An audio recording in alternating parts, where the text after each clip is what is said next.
यदि आप हमारे वीडियो को सोशल मीडिया पर उपयोग करना चाहते हैं तो आप इसका उपयोग कर सकते हैं। हमें कोई समस्या नहीं है। हमारे नोबल ऑफ किंग चैनल को सब्सक्राइब करें और लाइक करें, शेयर करें। क्या तुम्हें उसका पता है? वुया ने चांदी के बालों वाले आदमी से पूछा जब उसने उसकी ओर देखा। गुकिन ने उस अधेड़ उम्र के आदमी की ओर देखा, फिर उसने अपना सिर हिलाया। जब वह उतरा तो उसके कपड़ों पर आत्मा का निशान बना हुआ था, जो कि सेना की मदद से बना था। अब हम उसे आसानी से ढूंढ सकते हैं। मैंने उसे पकड़ने के लिए एक टीम पहले ही भेज दी है।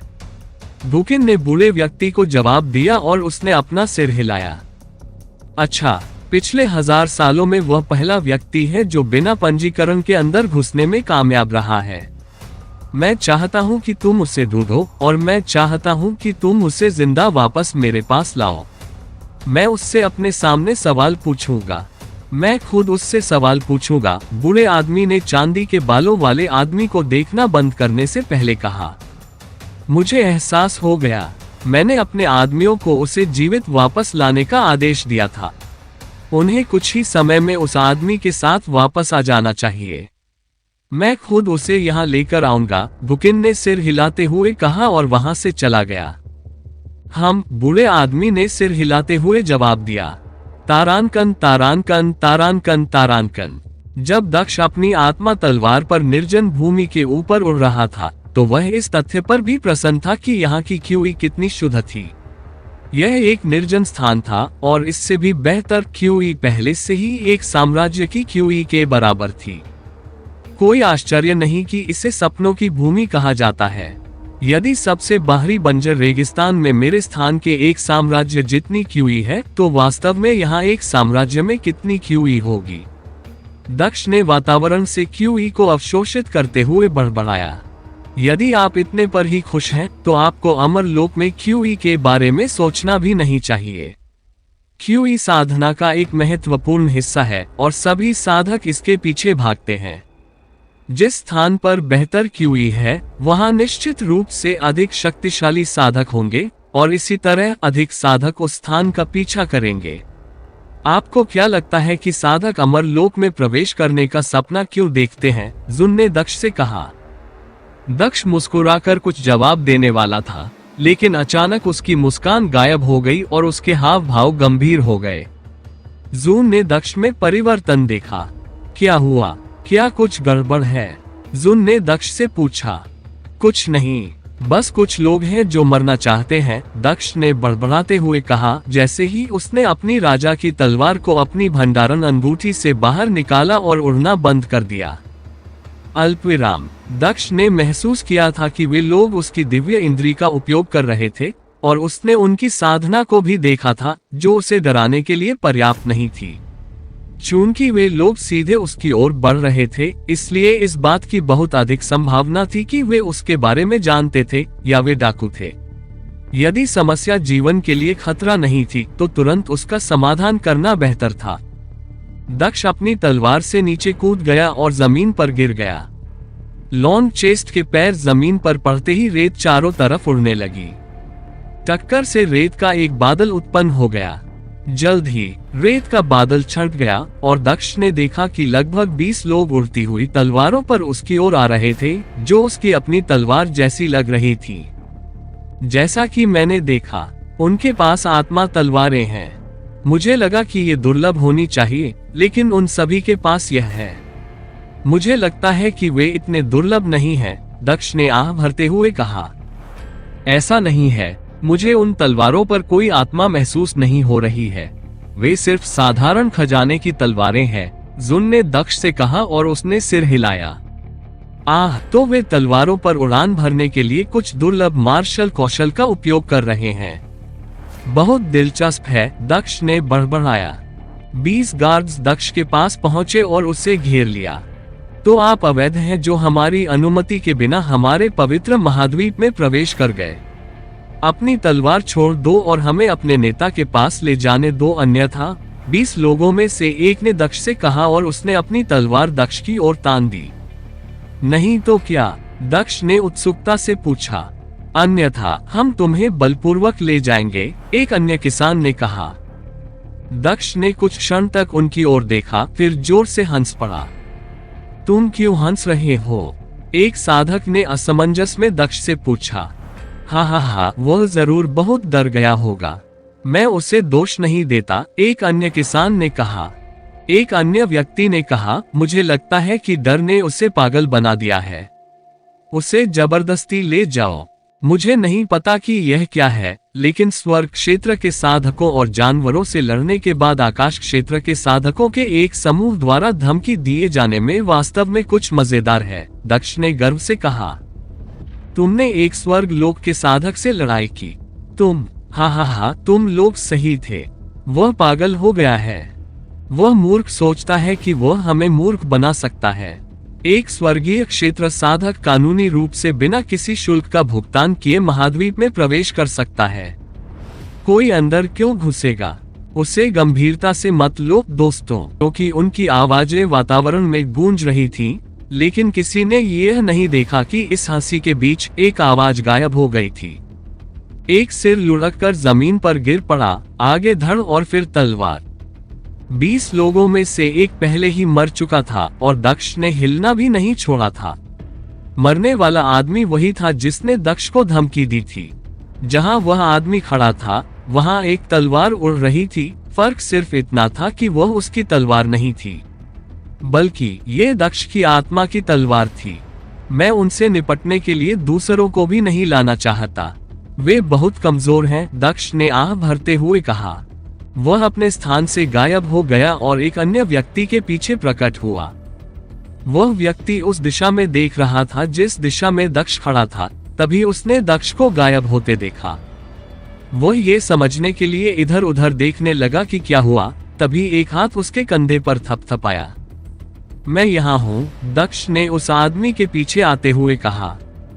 इससे पहले कि वह आदमी पीछे मुड़ पाता, एक तलवार उसकी पीठ में घुसकर सामने से निकल गई। उसका दिल छलनी हो गया। उस आदमी ने चीखते हुए मुंह से खून निकाला।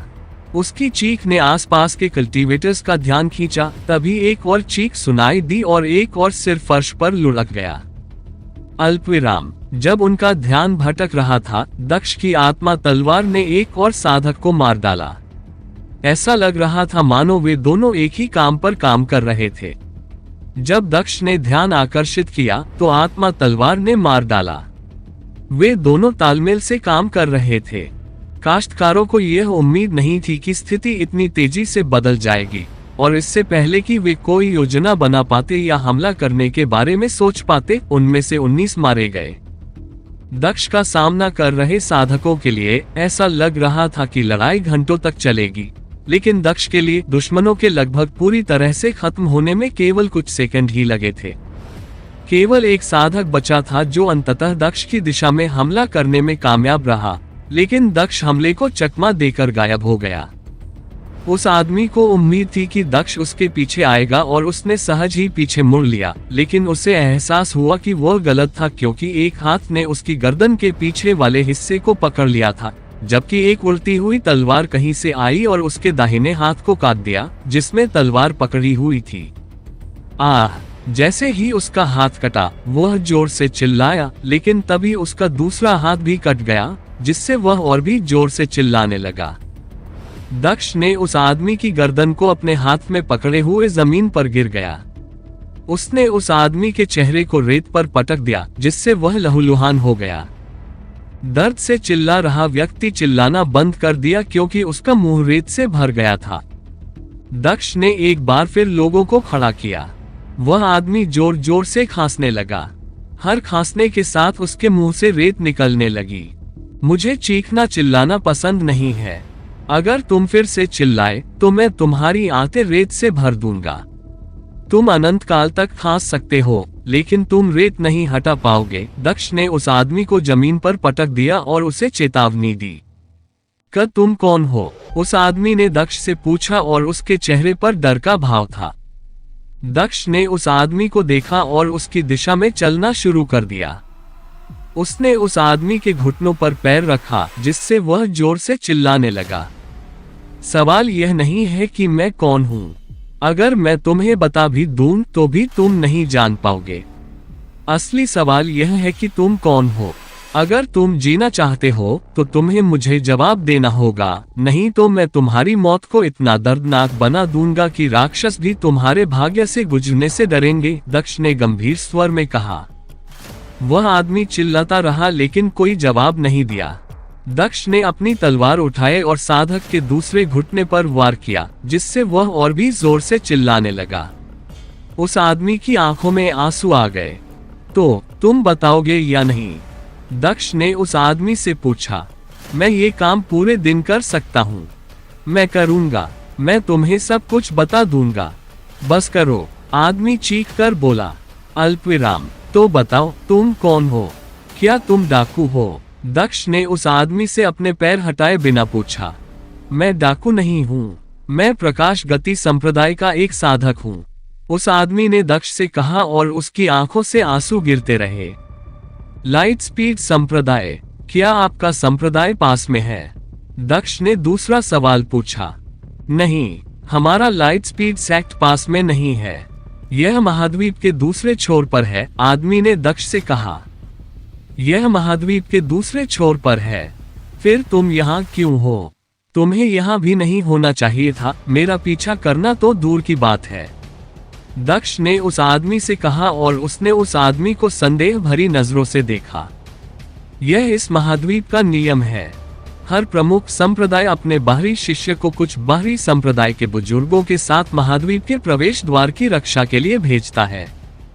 हमारा लाइट स्पीड संप्रदाय भी बेल्ट मेजर संप्रदायों में से एक है। यही कारण है कि हमारे संप्रदाय की एक छोटी टीम अन्य संप्रदायों की टीमों के साथ यहाँ है। हम अपने क्षेत्र की रक्षा कर रहे थे जब हमारे कमांडर ने हमें हमारे महाद्वीप में प्रवेश करने वाले एक घुसपैठिए के बारे में बताया। हमें पता लगाने और आपको पकड़ने के लिए कहा गया था, आदमी ने दक्ष को समझाया क्योंकि उसका चेहरा दर्द से भरा हुआ था। ओह, तो मैं सही था, तुम वाकई मेरा पीछा कर रहे थे। लोगों को पता चल गया कि मैं इस जगह पर घुसपैठ करने में कामयाब हो गया हूँ। सवाल यह है कि कैसे? उन्हें कैसे पता चला कि मैं घुसपैठ कर चुका हूँ और वे मुझे कैसे ट्रैक कर पाए? मुझे इन सवालों के जवाब बताओ और तुम आजाद होने के एक कदम और करीब पहुंच जाओगे, दक्ष ने उस आदमी से कहा और वह सहजता से मुस्कुराया। हालांकि वह मुस्कुरा रहा था, लेकिन इससे वह आदमी और भी ज्यादा डर गया। यह अलर्टिंग फॉर्मेशन की वजह से है। जब भी कोई व्यक्ति उचित पंजीकरण के बिना महाद्वीप पर कदम रखता है तो ये लोगों को सचेत करता है। ये चीज एक चेतावनी प्रणाली की तरह है। अगर कोई बिना पंजीकरण के प्रवेश द्वार से गुजरने में कामयाब हो जाता है, उस व्यक्ति ने दक्ष को बताया। मैं समझ सकता हूँ कि आपको मेरे घुसपैठ के बारे में कैसे पता चला, लेकिन मुझे ये समझ में नहीं आया कि आपने मुझे इतनी जल्दी कैसे ट्रैक कर लिया। महाद्वीप में जहां से भी मैंने प्रवेश किया, उसके आधार पर मेरा सामान्य स्थान जानने के बाद भी मुझे इतनी जल्दी ट्रैक करना इतना आसान नहीं होना चाहिए था। आपने कौन सा तरीका अपनाया? दक्ष ने उस आदमी से पूछा। वह भाग्य था। हम तुम्हें ढूंढने की कोशिश कर रहे थे और संयोग से हमने तुम्हें पहली कोशिश में ही पा लिया। बस इतना ही था, उस आदमी ने पूरी गंभीरता से दक्ष से कहा क्योंकि वह दर्द को सहन करने की कोशिश कर रहा था। अल्पविराम, तो यह एक संयोग था। मैंने ऐसा ही सोचा था। तुम वाकई भाग्यशाली हो कि पहली कोशिश में ही मेरे पास आ गए। दक्ष ने बुदबुदाते हुए उस आदमी के शरीर से अपना पैर हटाया और वापस जाने के लिए मुड़ा। जब उस आदमी ने दक्ष को पीछे मुड़ते देखा तो उसने राहत की सांस ली, लेकिन जब उसने दक्ष को उसकी ओर देखते देखा तो वह फिर से घबरा गया। ओह, ठीक है, मुझे तुमसे कुछ कहना था, दक्ष ने उस आदमी की ओर देखते हुए कहा। आत्मा की तलवार गिद्ध की तरह उस आदमी के शरीर के चारों ओर उड़ रही थी। तुमने वादा किया था कि अगर मैं तुम्हें जवाब दूंगा तो तुम मुझे चोट नहीं पहुंचाओगे, तुम मुझे नहीं मार सकते, उस आदमी ने दक्ष से कहा जब उसने देखा कि दक्ष उसकी ओर देख रहा है।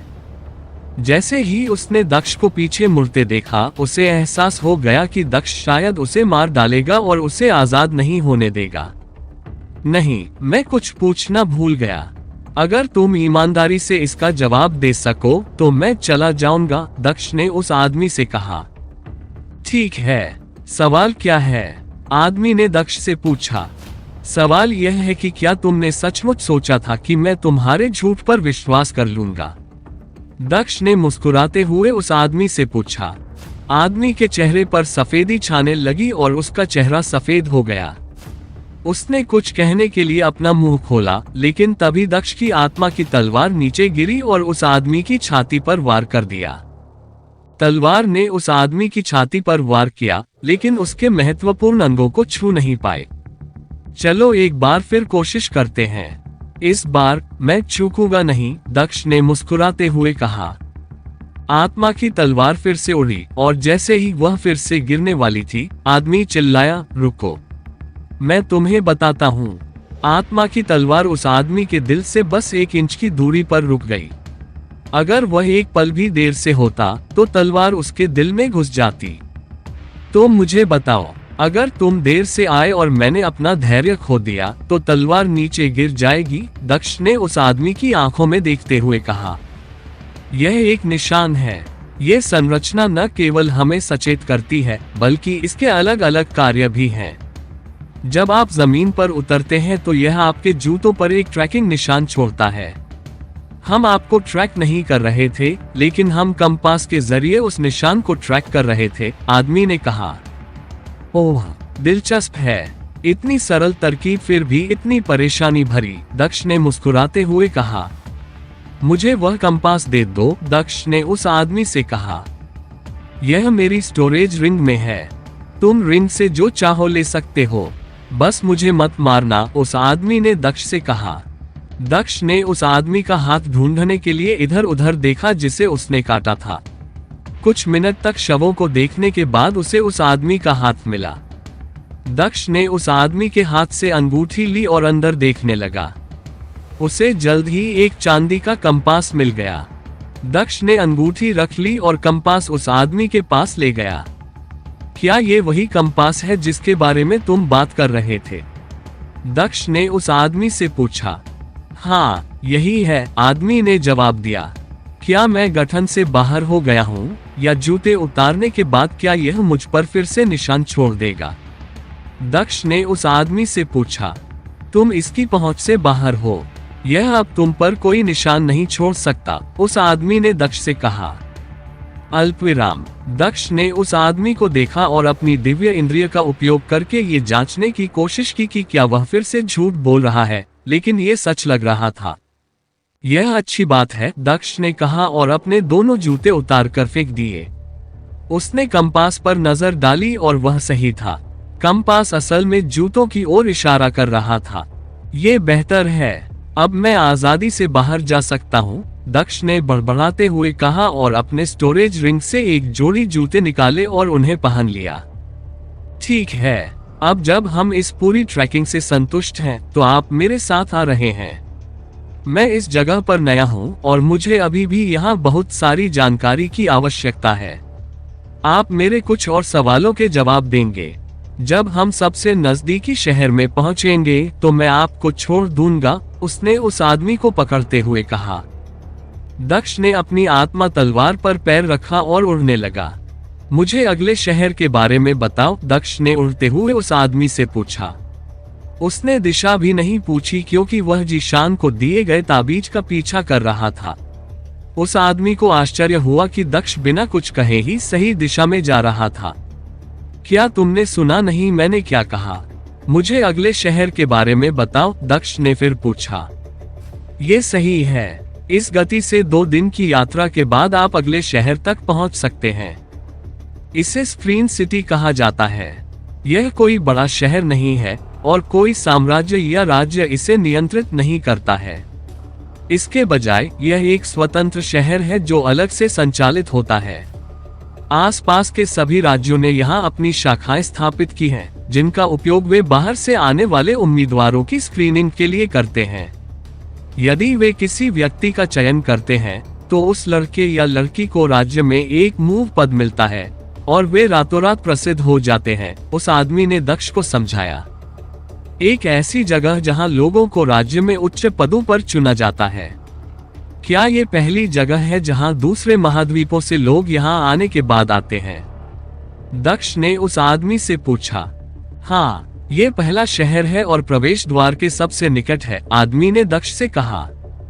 क्या इसका मतलब यह नहीं है कि आपके साथी और अन्य गार्ड भी यहीं रहेंगे? दक्ष ने चेहरे पर उत्सुकता भरी नजर से पूछा। नहीं, प्रवेश द्वार के पास ही पहरेदारों का अड्डा है। हम शहर में केवल कुछ सामान लेने आते हैं, उस आदमी ने सिर हिलाते हुए जवाब दिया। मुझे इस पंजीकरण के बारे में बताओ। क्या ये बात परेशान करने वाली है? क्या हर शहर में इसकी जांच होती है? और अगर होती है तो मैं इसे अभी कैसे प्राप्त कर सकता हूँ? दक्ष ने पूछा। यदि आप किंगडम के लिए काम करना चाहते हैं तो पास महत्वपूर्ण है। इसके और भी कई उपयोग हैं, लेकिन कोई भी आपके पास की जांच नहीं करेगा जब तक कि उन्हें आपके ऊपर किसी अपराध का संदेह न हो, उस व्यक्ति ने दक्ष से कहा। हाँ, मुझे तो पहले से ही लग रहा है कि मुझ पर संदेह किया जा रहा है। मुझे पास पाने का कोई तरीका बताओ, दक्ष ने उस आदमी से पूछा। आदमी ने सिर हिलाते हुए आह भरी। अब पास पाने का कोई रास्ता नहीं है।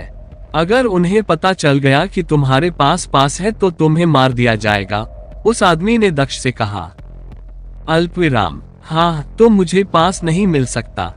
जो भी हो, मैं वैसे भी किसी राज्य में शामिल नहीं होने जा रहा हूँ। मैं हमेशा अकेले ही जाता हूँ। मेरी सुरक्षा के लिए अगर उन्हें मेरे बारे में संदेह है, ज्यादातर समय मैं ही हत्याएं करूंगा। जब बात उस पर आती है तो पास का कोई फायदा नहीं है, क्योंकि मैं किसी को भी मुझे गिरफ्तार नहीं करने दूंगा। मैं यहाँ किसी राजा के लिए काम करके या गिरफ्तार होने के लिए शांतिपूर्ण जीवन जीने के लिए नहीं आया हूँ, दक्ष ने कंधे उचकाते हुए कहा। उसे पास की परवाह नहीं थी। अगर उसे पास मिल जाता तो अच्छा होता, लेकिन अगर उसे पास नहीं मिलता तो भी उसे कोई परवाह नहीं थी। क्या आपके पास इस जगह का नक्शा या कुछ और है? उसने उस आदमी से पूछा। भंडारण रिंग में एक नक्शा है और पैसे भी हैं।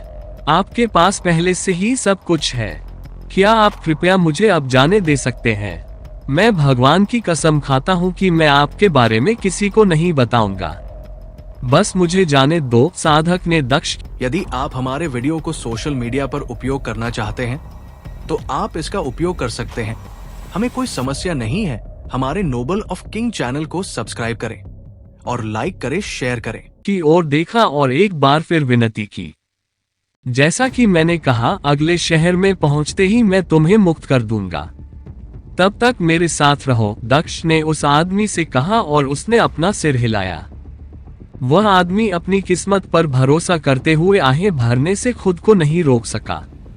हालांकि उसे शक था, लेकिन वह विश्वास करने के अलावा कुछ नहीं कर सकता था। उसे अभी भी उम्मीद थी कि दक्ष उसे मुक्त कर देगा, भले ही संभावनाएं कम थीं। जब दक्ष अपनी आत्मा तलवार पर सवार होकर स्क्रीन शहर की ओर उड़ रहा था, तब गार्ड अभी भी बेस पर इंतजार कर रहे थे। गुकिन एक कुर्सी पर बैठा हुआ खिड़की से बाहर देख रहा था। वह घुसपैठिए को मास्टर वुया तक पहुंचाने का प्रभारी था, लेकिन वह हैरान था कि गार्डों को एक कमजोर घुसपैठिए को पकड़ने में इतना समय क्यों लग रहा था, जबकि उनके पास उनके स्थान तक पहुंचने वाला कंपास भी था। क्या कुछ गलत हुआ है? हमारे 20 सुरक्षा कर्मियों को घुसपैठिए को वापस लाने में इतना समय क्यों लग रहा है? वह आदमी खड़े होकर बुदबुदाया। वह वहां से चला गया और अपने आंगन से बाहर निकलकर बाहर देखने लगा। क्या ये हो सकता है कि वह व्यक्ति शक्तिशाली था और उन्हें हराने में कामयाब रहा? किसी भी कीमत पर इसमें इतना समय लगना चाहिए, लेकिन कैसे? वह व्यक्ति केवल तभी पहरेदारों से बच सकता था जब वह स्वर्ग क्षेत्र का साधक हो, जो कि समझ में नहीं आता। स्वर्ग लोक के साधकों को अंदर घुसने की कोई जरूरत नहीं है, क्योंकि उन्हें मुफ्त प्रवेश मिलता है। स्वर्ग लोक के साधक अंदर घुसने की कोशिश क्यों करेंगे? घुसपैठिया निश्चित रूप से स्वर्ग लोक का साधक नहीं हो सकता, लेकिन उन्हें इतना समय क्यों लगेगा? मुझे खुद को जांचने की जरूरत है, चांदी के बालों वाले आदमी ने अपने हाथ में कंपास को देखते हुए बुदबुदाया। वह उस दिशा में उड़ने लगा जिस दिशा में कंपास इशारा कर रहा था। तारानकन तारानकन तारानकन तारानकन। चांदी के बालों वाला वह आदमी अपनी तलवार पर उड़ रहा था और अपने हाथ में पकड़े कंपास को देखता जा रहा था। कुछ मिनटों के बाद उसने कुछ ऐसा देखा जिससे उसके हाव भाव बदल गए। उसने देखा कि सुनसान जमीन खून से लथपथ थी। लाशें और उनके टुकड़े इधर उधर पड़े थे। लाशों पर पड़े कपड़ों को देखकर उस आदमी को एहसास हुआ कि ये वही लोग हैं जिन्हें उसने उस आदमी का पीछा करने के लिए भेजा है। कंपास उसकी ओर इशारा कर रहा है। क्या वह घुसपैठिया भी यहीं मर गया? जमीन पर पड़े शवों को देखते हुए आदमी ने बुदबुदाया। उसे लगा कि कंपास यहीं इशारा कर रहा है, जिसका मतलब है कि घुसपैठिए का शव अभी भी यहीं है। लेकिन जल्द ही उसे एहसास हुआ कि वह कितना गलत था, क्योंकि उसने जमीन पर एक जोड़ी जूते पड़े देखे। चतुर घुसपैठिया, उसे ट्रैकिंग मार्क के बारे में पता चल गया होगा और उसने अपने जूते वहीं छोड़ दिए होंगे। बिना मार्क के उसे ट्रैक करना असंभव है। आदमी ने दूर क्षितिज की ओर देखते हुए बुदबुदाया। क्या हमने उसे सचमुच खो दिया है? वह कहीं भी हो सकता है, आदमी ने चारों ओर देखते हुए बुदबुदाया। संभावना यह है कि वह स्क्रीन सिटी जा रहा होगा, क्योंकि यह सबसे नजदीकी शहर है। लेकिन अगर वह व्यक्ति उतना ही चतुर है जितना मैं सोचता हूँ, तो वह स्क्रीन सिटी नहीं जाएगा। इसके बजाय वह दूसरे शहर में जाएगा, जो उसे उस खोज से बचाएगा जिसके बारे में वह पहले से ही जानता है।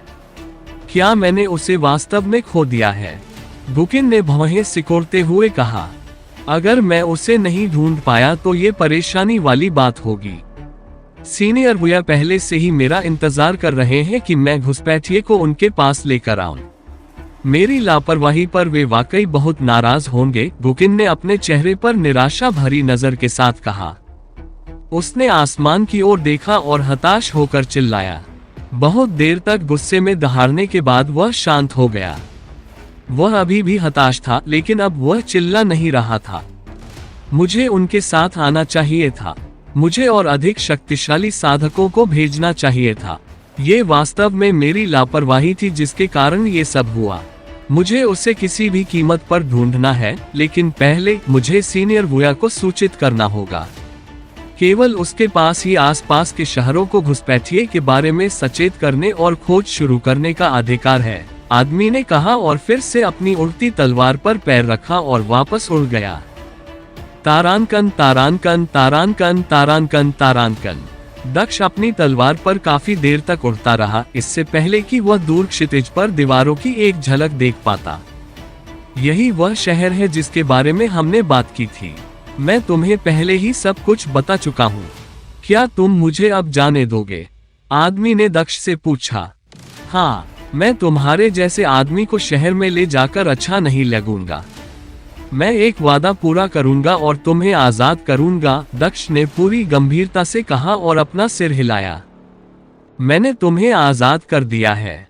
मैंने तुम्हें तुम्हारी सारी पाबंदियों के बारे में बता दिया है, दक्ष ने मासूमियत से मुस्कुराते हुए कहा। वह आदमी आखिरकार मुस्कुराया क्योंकि उसे भविष्य की उम्मीद दिखी। उसे आखिरकार इस दौर से गुजरने की कुछ उम्मीद मिली, क्योंकि दक्ष ने कहा कि वह उसे आजाद कर देगा। लेकिन जब दक्ष ने उसे सचमुच रिहा किया तो उसके हाव भाव बदल गए। अब तुम शांति से नरक में जा सकते हो। मैं तुम्हें इस जीवन से मुक्त करता हूँ, दक्ष ने बुदबुदाते हुए अपना हाथ हटाया और उस आदमी को जमीन पर गिरा दिया। वह व्यक्ति गिरते समय दक्ष को झूठ बोलने के लिए चिल्लाने और कोसने से खुद को रोक नहीं सका। हालांकि दक्ष वहां से नहीं गया। उसने वहीं से शुरुआत की और उस आदमी को जमीन पर पटकते हुए देखा। फिर उसने अपनी क्यूई से एक भाला बनाया और उसे नीचे फेंक दिया। भाले ने उस आदमी की गर्दन को काट दिया और उसके सिर को उसके शरीर से अलग कर दिया। ये बेहतर है, उसने आगे बढ़ने से पहले कहा। दक्ष ने शरारत का मुखौटा पहना और अपना चेहरा बदलकर एक परिपक्व और मासूम लड़के की तरह दिखने लगा। उसने पहले से ही अच्छे कपड़े पहन रखे थे। उसके पास वे अंगूठियां थीं जो उसने मारे गए कृषकों से एकत्र की थीं, जिससे उसे इस जगह पर खर्च करने के लिए पर्याप्त धन मिला। उसके पास प्रवेश शुल्क का भुगतान करने के लिए भी पर्याप्त धन था, लेकिन जब गार्ड उसका पीछा कर रहे थे तो उसे मुख्य प्रवेश द्वार से जाने में सुरक्षा महसूस नहीं हुई। वह फिर से अंदर घुसना चाहता था, ताकि अगर बॉर्डर गार्ड्स ने शहर के अधिकारियों से संपर्क किया तो उन्हें पता चल जाए कि आज शहर में कोई अजनबी घुस आया है। उसे ये भी नहीं पता था कि गार्ड्स को मारने की खबर यहाँ कितनी जल्दी पहुंचेगी। जैसे ही दक्ष उस स्थान के पास पहुंचा, उसने एक गाड़ी देखी। गाड़ी वहीं खड़ी थी और कुछ लोग उसे घेर कर खड़े थे। वे अपने हथियार गाड़ी की ओर तान रहे थे। क्या ये डकैती है?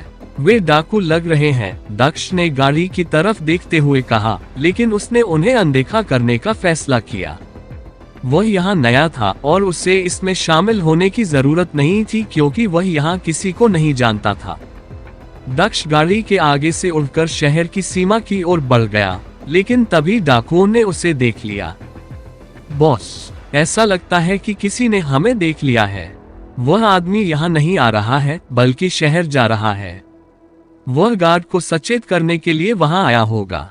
हमें इस गाड़ी की सुरक्षा को तोड़ने में कुछ और समय लगेगा। अगर वह व्यक्ति यहाँ क्या हो रहा है इसके बारे में गार्ड को सचेत करने में कामयाब हो जाता है, तो हमें अपना मिशन पूरा किए बिना ही वहां से चले जाना पड़ेगा। हमें क्या करना चाहिए? उस आदमी ने दूसरे डाकू से पूछा जो यहाँ सबसे ताकतवर लग रहा था। और क्या, हमें उस व्यक्ति को शहर के करीब पहुंचने से पहले ही मार डालना चाहिए?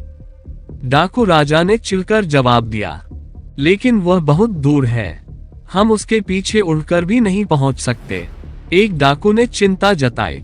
मुझे पता है, ऐसा लगता है कि मेरे पास उस खजाने का उपयोग करने के अलावा कोई विकल्प नहीं है। यह इस आदमी की बदकिस्मती थी कि उसने हमारे मामलों में दखल देने का फैसला किया। वह अपनी मूर्खता का दोष केवल तभी दे सकता है जब वह मर जाएगा। दस्यु राजा ने मुस्कुराते हुए अपने आदमी से कहा, मैं इस खजाने को बाद के लिए बचा कर रखना चाहता था क्योंकि अब इसमें सिर्फ एक ही वृद्धि बची है, लेकिन मुझे लगता है कि अब ये संभव नहीं है। उसे पकड़ना ज्यादा महत्वपूर्ण है, आदमी ने कहा। वह अपने भंडारण रिंग से कुछ निकाल लाया। दक्ष ने डाकुओं को नजरअंदाज कर दिया था। उसने गाड़ी में बैठे लोगों की मदद करने के लिए उनकी दिशा में जाने की कोशिश भी नहीं की। वह शहर की ओर उड़ते हुए दूसरों के मामलों में खुद को अनावश्यक रूप से शामिल नहीं करने वाला था, लेकिन उसे नहीं पता था कि अगर उसने मुसीबतों को नजरअंदाज भी किया तो मुसीबतें उसे ढूंढने आएंगी। डाकुओं ने उसे देख लिया था और उन्होंने उसे गलत समझा। उन्हें लगा कि वह स्क्रीन सिटी के गार्ड को बताने जा रहा था, इसलिए वह नहीं रुका। चूंकि डाकू बहुत दूर थे, इसलिए उन्होंने महसूस किया कि दक्ष की गति को देखकर वे भी उसे पकड़ नहीं सकते। डाकू राजा के पास एक दुर्लभ खजाने का उपयोग करने के अलावा कोई विकल्प नहीं था जो उसके पास लंबे समय से था। यह एक सीमित उपयोग वाला खजाना था जिसका केवल एक बार उपयोग बचा था, लेकिन डाकू राजा जानता था कि उसके पास कोई विकल्प नहीं था। उसे गाड़ी की सुरक्षा को तोड़ने के लिए और अधिक समय चाहिए था। जो कुछ भी वह चाहता था वह उसके हाथ में मौजूद खजाने से अधिक महत्वपूर्ण था। डाकू राजा ने दक्ष की ओर देखा और एक छोटी सी लाल दूरबीन निकाली जिसके चारों ओर कई आकृतियां बनी हुई थीं। ये केवल 30 सेंटीमीटर लंबी और 5 सेंटीमीटर चौड़ी थी। इस बार के बाद तुम बर्बाद हो जाओगे। तुमने अब तक मेरी बहुत मदद की है मेरे दोस्त। चलो एक बार और करते हैं, डाकू राजा ने बड़बड़ाते हुए कहा और दूरबीन को अपनी बाईं आंख के सामने रखा और दक्ष पर ध्यान केंद्रित करने की कोशिश करने लगा। कुछ प्रयासों के बाद वह दक्ष को ट्रैक करने में सक्षम हो गया। जैसे ही समुद्री डाकू राजा ने दक्ष को अपनी दृष्टि के केंद्र में लाने में सफलता प्राप्त की, उसने छोटी सुनहरी दूरबीन की सतह पर 3 बार टैप किया। जैसे ही संरचना सक्रिय हुई, गोल्डन टेलीस्कोप चमकने लगा। संरचना की स्पिरिट रेखाएं भी चमकने लगी, लेकिन वे चांदी के रंग में चमक रही थीं। प्रकाश की एक सफेद किरण उस आदमी की ओर उड़ी। तारांकन तारांकन तारांकन तारांकन। दक्ष अपनी तलवार पर आराम से उड़ रहा था, तभी उसे अचानक पीछे खींच लिया गया। वह अपना संतुलन खो बैठा और पीछे गिर गया, जबकि आत्मा की तलवार आगे बढ़ती रही। दक्ष चौंक गया क्योंकि उसे अचानक लगा कि कोई जोर उसे पीछे खींच रहा है। उसे एहसास हुआ कि कुछ चल रहा है। उसने हवा में खड़े होने के लिए अपनी साधना का इस्तेमाल किया, लेकिन बल का खिंचाव बहुत ज्यादा था। आत्मा तलवार पीछे मुड़ी और दक्ष के पीछे चली गई। दक्ष ने पीछे मुड़कर देखा कि उसे गाड़ी की दिशा में खींचा जा रहा है। उसने देखा कि बैंडिट किंग भी वहां खड़ा था और उसके पास दूरबीन जैसी कोई चीज थी जो उसकी ओर इशारा कर रही थी। कुछ बेवकूफ सचमुच मरना चाहते हैं। अल्पविराम। इससे पहले कि दक्ष कुछ कह पाता, जून ने नाराजगी भरे लहजे में बोलना शुरू कर दिया। मैं क्या कह सकता हूँ? जब मैं मुसीबत से बचता हूँ तो मुसीबत मुझे ढूंढ लेती है। कम से कम मैं इस अवसर का उपयोग नायक बनने के लिए कर सकता हूँ। जो कोई भी गाड़ी के अंदर है उसे उन बेवकूफों का शुक्रगुजार होना चाहिए, दक्ष ने बड़बड़ाते हुए कहा और उसने प्रतिरोध करना बंद कर दिया और अपने शरीर को बैंडिट किंग की ओर उड़ा दिया। बॉस बहुत बढ़िया है, हमें हिलने की भी जरूरत नहीं है और हम उसे मार भी सकते हैं। वह आदमी बचकर भाग नहीं सकता। और क्या उम्मीद थी तुम्हें? हमारे बॉस से कोई नहीं बच सकता। बेशक बॉस का खजाना बहुत ही अविश्वसनीय है। क्या आपको याद नहीं है कि इसने मिठाई के दानव को कैसे खींचा था? वह बहुत शक्तिशाली था, लेकिन वह बिल्कुल भी भाग नहीं सका। इस लड़के के पास भागने का कोई मौका नहीं है। डाकू हंसते हुए आपस में बातें करते रहे। हंसना बंद करो और काम पर वापस जाओ। तुम्हें इस गाड़ी की सुरक्षा को तोड़ना होगा ताकि हम जल्दी से अंदर जा सके। डाकू राजा ने चेहरे पर गुस्सा दिखाते हुए उन्हें डांटा। उसने अपना ध्यान दक्ष के विचार से नहीं हटाया। डाकुओं ने सिर हिलाया और एक बार फिर गाड़ी पर हमला करना शुरू कर दिया, जबकि डाकू राजा ने वहां पहुंचते ही दक्ष को काटने के लिए अपनी तलवार तैयार कर ली थी। जल्द ही दक्ष उसके पास आ गया। डाकू राजा ने अपनी तलवार उठाए और उस समय घुमाया जब दक्ष उससे कुछ मीटर की दूरी पर था, लेकिन तलवार दक्ष को छू नहीं पाए और तलवार उसके ऊपर गिरने से पहले ही वह गायब हो गया। इससे पहले कि डाकू राजा समझ पाता कि क्या हुआ, एक तलवार ने पीछे से उसके दिल में वार कर दिया। बैंडिट किंग का शरीर दर्द से आगे की ओर झुका और वह चीखने लगा। खून से लथपथ तलवार उसके सीने से बाहर आ गई और उस आदमी ने मुंह से खून बाहर निकाला। आपको हमेशा अपने दुश्मन को सावधानी से चुनना चाहिए। आप कभी नहीं जानते कि कब एक चींटी जैसी चीज आपको मार देगी, दक्ष ने धीमी आवाज में कहा, इससे पहले कि उसकी आत्मा तलवार उड़कर आई और उस आदमी का सिर काट दिया। गाड़ी पर हमला कर रहे डाकुओं ने चीख सुनी और पीछे मुड़े, लेकिन सब कुछ इतनी तेजी से हुआ कि जब तक वे मुड़े, डाकू राजा का सिर जमीन पर पड़ा था। अल्पविराम। बी बॉस मर गया। लड़के ने उसे मार डाला। वह इतना शक्तिशाली कैसे हो सकता है? डाकुओं में से किसी ने भी यह नहीं देखा कि क्या हुआ था, लेकिन उन सभी का मानना था कि उस युवा और मासूम दिखने वाले लड़के ने डाकुओं को मार डाला था। तुम लोग क्या सोचते हो? दक्ष ने बाकी डाकुओं को देखते हुए पूछा। तुम लड़ना चाहते हो या भागना चाहते हो? डाकू एक दूसरे के चेहरों की ओर देखते हुए झिझक रहे थे। उसने बॉस को इतनी आसानी से मार डाला। अब हम उससे नहीं लड़ सकते, डाकुओं में से एक ने सोचा। बाकी लोगों के भी यही विचार थे। हालांकि वे संख्या में ज्यादा थे, लेकिन उन्हें पता था कि उनका बॉस कितना ताकतवर है। अगर उनका बॉस इतनी आसानी से मर गया था, तो अगर वे लड़ाई शुरू करते तो उनके बचने की कोई संभावना नहीं थी। डाकू अपनी तलवारों पर खड़े थे और हम अभी जाने ही वाले थे कि एक उड़ती हुई तलवार आई और उन सभी की गर्दनें काट दी। वे जाने और अपने बॉस की मौत के बारे में इतने चिंतित थे कि उन्होंने इस तथ्य के बारे में भी नहीं सोचा कि हो सकता है कि दक्ष उन्हें जाने देने के बारे में झूठ बोल रहा हो। एक ही क्षण में सभी अनजान डाकू मारे गए। दक्ष ने शवों को देखा और अपना सिर हिलाया। मेरा बहुत सारा समय बर्बाद हो गया, दक्ष ने आह भरते हुए कहा। वह पुनः अपनी आत्मा तलवार पर खड़ा हुआ और उड़ने लगा। अल्पविराम। उसने ध्यान नहीं दिया, लेकिन जब उसने डाकुओं को मारना शुरू किया तो गाड़ी के अंदर कोई था जो ये सब देख रहा था। दक्ष का मानना था कि गाड़ी को ढकने वाला ठोस अवरोध किसी को भी अंदर या बाहर देखने से रोकता है, लेकिन वह नहीं जानता था कि अवरोध अंदर से पारदर्शी था। अंदर बैठा व्यक्ति बाहर होने वाली हर घटना को देख सकता था। दक्ष ने तलवार पर पैर रखा और शहर की दिशा में उड़ने लगा। गाड़ी के अंदर बैठे व्यक्ति ने उसका चेहरा देखा और मुस्कुराए बिना न रह सका। वह व्यक्ति इधर उधर देखने लगा और जब उसने देखा कि आसपास कोई नहीं है तो वह गाड़ी से बाहर निकल गया। गाड़ी से और लोग बाहर निकल आए, यहाँ तक कि गाड़ी का ड्राइवर भी केबिन में छिप गया।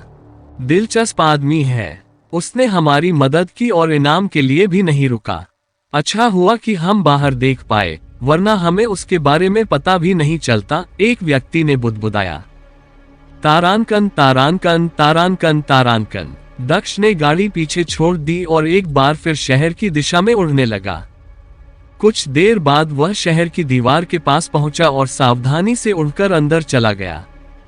यहाँ आश्चर्यजनक रूप से बड़ी संख्या में पहरेदार मौजूद थे, लेकिन फिर भी वह अपनी दिव्य इंद्रियों और छाया परिवर्तन का उपयोग करके अंदर जाने में कामयाब रहा। दक्ष ने शहर में प्रवेश किया और हर जगह खूबसूरत बुनियादी ढांचे को देखा।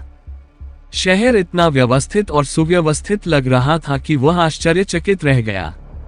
सड़कें सीधी थीं, घर और इमारतें उचित पंक्तियों में थीं, साफ सफाई अच्छी थी और यहाँ के लोग ऐसे लग रहे थे जैसे उनका जीवन स्तर अच्छा था, जो दक्ष को उस शहर से उम्मीद से बिल्कुल अलग था जो पहली बार यहाँ आए विदेशियों को अपने यहाँ आने का मौका देता था। दक्ष जमीन पर उतरा और भीड़ में शामिल होकर सड़कों पर घूमने लगा। तारानकन तारानकन तारानकन तारानकन। गुकिन ने वुया को घटना के बारे में बताने में कामयाबी हासिल की थी। उसने अपने संदेह के बारे में भी बताया। उसे अपनी लापरवाही के लिए कड़ी फटकार मिली, लेकिन उसे शारीरिक रूप से दंडित नहीं किया गया। मैं इस बारे में सभी को सूचित कर सकता हूँ। निशान के बिना यह मुश्किल होगा, लेकिन अगर थोड़ी किस्मत हमारे पक्ष में रही तो गार्ड लड़के को ढूंढने में सक्षम होंगे। हम शहर में सभी के पास की जांच नहीं कर सकते क्योंकि इससे यह बात सामने आ जाएगी कि कोई घुसपैठिया हमारे महाद्वीप में घुसने में कामयाब हो गया है। हमें इस जानकारी को लीक होने से बचाते हुए सावधानी से इसे संभालना होगा, मास्टर वुया ने भौहें सिकुड़ते हुए कहा। वह एक कागज लेकर आया और उस पर कुछ लिखने लगा। पत्र समाप्त करने के बाद उसने गुकिन को पत्र दे दिया। यहाँ ये पत्र ले लो और इसे दोनों नगर नेताओं को दे दो, वे समझ जाएंगे कि क्या करना है, मास्टर वुया ने गुकिन से कहा। गुकिन ने पत्र लिया और नगर प्रमुख को पत्र देने के लिए निकटतम शहर की ओर उड़ चला। तारानकन तारानकन तारानकन तारानकन। दक्ष शहर की सड़कों पर घूम रहा था और सोच रहा था कि क्या शहर में ऐसा कुछ है जो वह कर सकता है। उसके पास सैद्धांतिक ज्ञान था जो उसने उस आदमी से प्राप्त किया था जिसे उसने मारा था। हालांकि वह अभी भी व्यावहारिक ज्ञान चाहता था जो उसे केवल वास्तविक लोगों के साथ बातचीत करने के बाद ही मिल सकता था। चूंकि उसके पास कुछ पैसे थे, इसलिए वह कुछ खरीदना चाहता था और लोगों के बारे में जानना चाहता था। मुझे जून के साथ 2 दिन बिताने चाहिए। कोई भी मेरा चेहरा नहीं जानता और कोई निशान भी नहीं है, दक्ष ने बड़बड़ाते हुए कहा जब उसने एक खाली दिखने वाली गली ढूंढी और जू को नकली दुनिया से बाहर निकाला। नए महाद्वीप में आपका स्वागत है, मेरी महिला। दक्ष ने जू के बाहर आने पर उसका अभिवादन करते हुए मुस्कुराया। आह, हम वाकई वहाँ हैं। कमाल है। जू को आश्चर्य हुआ जब वह दक्ष के सामने आई, लेकिन जल्द ही उसे एहसास हुआ कि वह यहाँ अकेली थी। अन्य लड़कियां यहाँ नहीं थीं। बाकी लोग कहाँ हैं? उसने असमंजस में दक्ष से पूछा। वे नकली दुनिया में वापस आ गए हैं। जैसा कि मैंने कहा, हम नए शेड्यूल पर काम कर रहे हैं। चूंकि हम एक नए क्षेत्र में हैं, इसलिए हमारी संख्या कम रखना बेहतर है। वैसे भी मेरे अगले 2 दिन पूरी तरह से तुम्हारे हैं। कोई और नहीं होगा, केवल तुम और मैं, दक्ष ने लड़की से कहा और उसने उसके सिर को धीरे से थपथपाया। अब जब मैं इसके बारे में सोचता हूँ तो मुझे लगता है कि हमें अकेले हुए बहुत समय हो गया है। दक्ष छोड़ने के बाद हमने 1 घंटा भी अकेले नहीं बिताया, उन्होंने आह भरते हुए कहा। जू ने भी नीचे देखा। चलो जारी रखते हैं, बीती बातें भूल जाओ। अगले 2 दिनों तक सिर्फ हम दोनों ही पति पत्नी के रूप में रहेंगे। दक्ष ने बड़बड़ाते हुए अपना हाथ बढ़ाया और लड़की का हाथ पकड़ लिया। आह, जू थोड़ा हैरान रह गई जब दक्ष ने उसका हाथ पकड़ लिया। ये सदमा केवल 1 सेकंड तक ही रहा, उसके बाद उसके चेहरे पर मुस्कान छा गई। दक्ष ने अपनी उंगलियां उसकी उंगलियों में फंसा ली और गली से निकलकर बाजार की ओर चल पड़ा। जब सिर्फ दो लोग होते हैं तो ज्यादा आत्मीयता महसूस होती है, दक्ष ने अपनी दाईं ओर चल रही लड़की को देखते हुए कहा। वे सड़क के दाईं ओर चल रहे थे जबकि सड़क पर आगे पीछे गाड़ियां चल रही थीं। क्या यह इस महाद्वीप का पहला शहर है? जू ने दक्ष से पूछा। हाँ, ये पहला शहर है जो मैंने पाया है। जी शेन की ओर आगे बढ़ने से पहले मैं यहाँ से कुछ चीजें खरीदना चाहता हूँ। वह इस शहर में नहीं है, इसलिए उसे किसी राज्य द्वारा चुना गया होगा। वह कानूनी रूप से आया है, दक्ष ने चारों ओर देखते हुए कहा। वह ताबीज जो उसके और जीशेन के हाथों के ताबीज के बीच संबंध रखता था, उसे बता रहा था कि जीशेन अभी भी इस शहर से बहुत दूर है। दक्ष जू के साथ सड़क पर चलते हुए इधर उधर की बातें करते रहे। जू का इस तरह के बाजार में पहली बार आना हुआ था जहां इतनी सारी चीजें थीं। दक्ष ने उसे कुछ खाने पीने की चीजें खरीदने में भी मदद की, जो इस शहर की खासियत थी। सब कुछ बहुत बढ़िया चल रहा था और वे आधे घंटे से अधिक समय तक शहर में घूमते रहे, आनंद लेते रहे, लेकिन तभी चीजें बिगड़ने लगी। दक्ष को सड़क पर अधिक गाद दिखाई देने लगे। जू को बिल्कुल भी चिंता नहीं थी क्योंकि वह नहीं जानती थी कि वे यहाँ अवैध थे, लेकिन दक्ष अधिक सतर्क था। हालांकि उन्होंने अपने चेहरे पर कुछ भी नहीं दिखने दिया। वह सड़क के दूसरे छोर की ओर चलता रहा जब उसे महसूस हुआ कि कोई उसकी ओर देख रहा है। दक्ष ने दूर क्षितिज की ओर देखा और देखा कि लाल कपड़े पहने एक अधेड़ उम्र का आदमी उसकी ओर देख रहा था। क्या उसने मुझे पहचाना? दक्ष ने भौहें सिकुड़ते हुए सोचा। मृत गार्ड से जो कुछ पता चला था उससे उसे एहसास हुआ कि उनके पास दूर से पास चेक करने का कोई तरीका नहीं था। प्रवेश द्वार का पास मांगने से ही उन्हें पता चल सकता था कि पास वैध है या नहीं।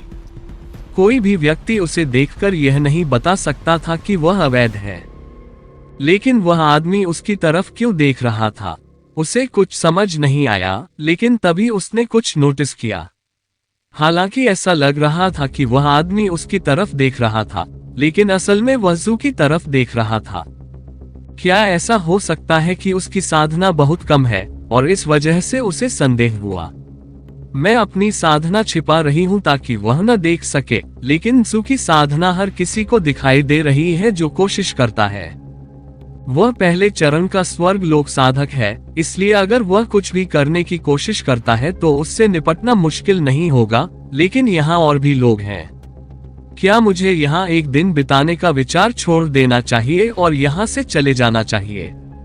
दक्ष ने सोचा और उसने उस आदमी की तरफ देखना बंद कर दिया। दक्ष जू के पास था और उसने फिर से उस आदमी की दिशा में नजर डाली, लेकिन तभी एक दुर्घटना घटी।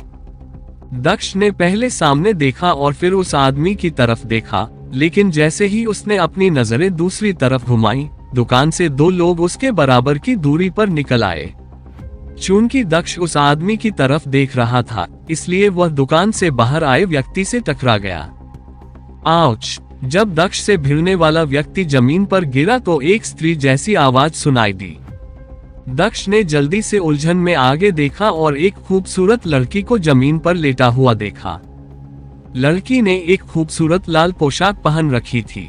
उसके बाल बहुत लंबे नहीं थे और सिर्फ कंधों तक ही आते थे, लेकिन उनका गहरा नीला रंग लड़की को भीड़ में अलग ही दिखा रहा था।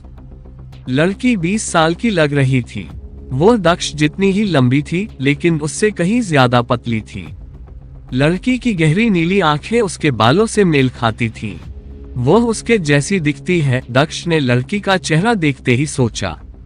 उसे शुई साम्राज्य की एक राजकुमारी के साथ समय बिताना याद आया। उसके चेहरे की विशेषताएं भी वैसी ही थीं। उसके बालों का रंग और उसकी आंखों का रंग भी बिल्कुल वैसा ही था। यदि आप हमारे वीडियो को सोशल मीडिया पर उपयोग करना चाहते हैं तो आप इसका उपयोग कर सकते हैं।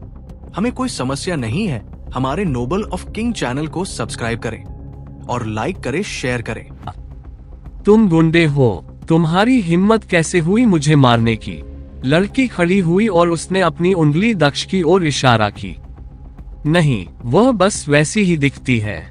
उस लड़की का स्वभाव ऐसा नहीं था और वह उम्र में भी छोटी है। दक्ष ने लड़की के चेहरे को देखते हुए सोचा, तुम कमीने, मुझे जानबूझकर मारने के बाद एक विकृत व्यक्ति की तरह मेरे चेहरे को घूरने की तुम्हारी हिम्मत कैसे हुई? लड़की ने कहा और उसने दक्ष के चेहरे पर थप्पड़ मारने के लिए अपना हाथ घुमाया, लेकिन भले ही दक्ष थोड़ा चकित था, उसके हाथ ने अपने आप प्रतिक्रिया की और लड़की की कलाई पकड़ ली। दक्ष अपनी ताकत पर नियंत्रण करना भूल गया, जिससे लड़की दर्द से चीखने लगी। सौभाग्य से उसने ज्यादा ताकत का इस्तेमाल नहीं किया और उसकी कोई हड्डी नहीं टूटी। छोटी लड़की, दुर्घटनाएं होती रहती हैं। तुम्हें मुझ पर हमला करने का कोई अधिकार नहीं है। अब तुम अपनी दिशा में जाओ और मैं अपनी दिशा में जाऊंगा। छोटा बच्चा बनने की कोई जरूरत नहीं है, दक्ष ने लड़की की आंखों में देखते हुए जवाब दिया। दक्ष का बायां हाथ अभी भी लड़की की कलाई पकड़े हुए था, जबकि उसका दायां हाथ जू का हाथ पकड़े हुए था। गार्ड और अन्य लोग दक्ष की ओर देखने लगे, लेकिन जब उन्होंने उस लड़की को देखा जिसे वह पकड़े हुए था, तो उनके चेहरे पीले पड़ गए। दक्ष ने लड़की का हाथ छोड़ा और जाने लगा, लेकिन तभी उसने देखा कि गार्ड उसकी तरफ दौड़ रहे हैं। सभी गार्ड दक्ष की तरफ दौड़े और उसे घेर लिया और अपने हथियार उसकी तरफ तान दिए। आह, क्या ये वास्तव में मेरी बदकिस्मती है। जब भी मैं परेशानी पैदा न करने की कोशिश करता हूँ, तो परेशानी मेरे पास आ जाती है, दक्ष ने गार्ड को देखते हुए सोचा। तुम सब मुझे क्यों घेर रहे हो? मैंने कुछ नहीं किया, दक्ष ने गार्डों से कहा और स्थिति को संभालने की पूरी कोशिश की। साले, तूने हिम्मत की कि तूने मुझे छूकर कुछ गलत नहीं किया। लड़की एक बार फिर दक्ष के सामने आई और उस पर अपनी उंगली उठाई। देखो पागल औरत, मुझे तुम्हें छूने में जरा भी दिलचस्पी नहीं है। मैंने इसके लिए अपनी एक खूबसूरत पत्नी दे दी जो तुमसे भी ज्यादा सुंदर है। जहां तक तुम्हारा हाथ छूने की बात है, तो मैंने ऐसा सिर्फ अपना चेहरा बचाने के लिए किया था, क्योंकि तुमने मुझ पर पागल औरत की तरह हमला किया था। तुम्हें शुक्रगुजार होना चाहिए कि मैंने बदले में तुम्हारा चेहरा नहीं तोड़ा, दक्ष ने झुंझलाहट में जवाब दिया और उसने लड़की को घूर कर देखा। तुम दक्ष के अपमान को सुनकर लड़की इतनी क्रोधित हो गई कि उसे एक वाक्य बनाने में भी मुश्किल हो रही थी। तुम क्या हो? 2 साल की बच्ची या कुछ और? पहले एक सही वयस्क की तरह बोलना शुरू करो, दक्ष ने फिर से लड़की का अपमान करते हुए कहा। वैसे भी मैंने कुछ भी गलत नहीं किया। कृपया मेरे रास्ते से हट जाओ और मुझे जाने दो, उसने लड़की से एक बार फिर कहा। तभी पास की दुकान से एक आदमी बाहर निकला। वह उसी दुकान से निकला था जहां से कुछ सेकंड पहले लड़की आई थी। उस आदमी के बाल काले थे जो कंधों तक आते थे। ऐसा लग रहा था कि उसने अपनी सफेद पोशाक के ऊपर एक काले रंग का कल्टीवेटर रोब भी पहना हुआ था। वह भी 20 साल के आसपास का लग रहा था, लेकिन वह उस लड़की से ज्यादा परिपक्व लग रहा था जो दक्ष के साथ बहस कर रही थी। तू कमीना, तूने मुझे बच्चा कहने की हिम्मत की। पहरेदार, इसकी हड्डियां तोड़ दो, मैं नहीं चाहता कि यह आज जिंदा बचे। आदमी ने एक लड़की की आवाज सुनी। उसने दूसरी तरफ देखा तो पाया कि गार्ड कुछ लोगों को घेरे हुए हैं। वह गार्ड के पास गया और नीले बालों वाली लड़की पर उसकी नजर पड़ी। यहाँ क्या हो रहा है? आदमी ने लड़की से पूछा। लड़की ने उस आदमी की ओर देखा और रोने लगी। भाई, इस गुंडे ने जानबूझकर मुझे मारा और गिरा दिया। इसने मेरे हाथ को अपने गंदे हाथों से छुआ और जब मुझे डांटा गया तो यह मुझे बेइज्जत करके जाने की कोशिश कर रहा है। लड़की ने उस आदमी से कहा और उसकी आंखों में आंसू भर आए। अल्पविराम, वह दौड़कर उस आदमी के पास गई और उसे गले लगा लिया। ओह, इस शहर में एक ऐसा व्यक्ति है जो मेरी बहन के साथ दुर्व्यवहार करने की हिम्मत करता है, आदमी ने भौहें सिकोड़ते हुए कहा। वह दक्ष की दिशा में देखने लगा, लेकिन वह आश्चर्यचकित रह गया क्योंकि उसने दक्ष की भयंकर निगाहों को देखा जिसमें डर का एक भी अंश दिखाई नहीं दे रहा था।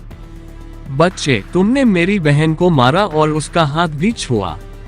इनमें से एक भी अपराध तुम्हें 1000 बार मारने के लिए पर्याप्त होता, लेकिन चूंकि आज मैं दयालु महसूस कर रहा हूँ, इसलिए मैं तुम्हें एक मौका देता हूँ।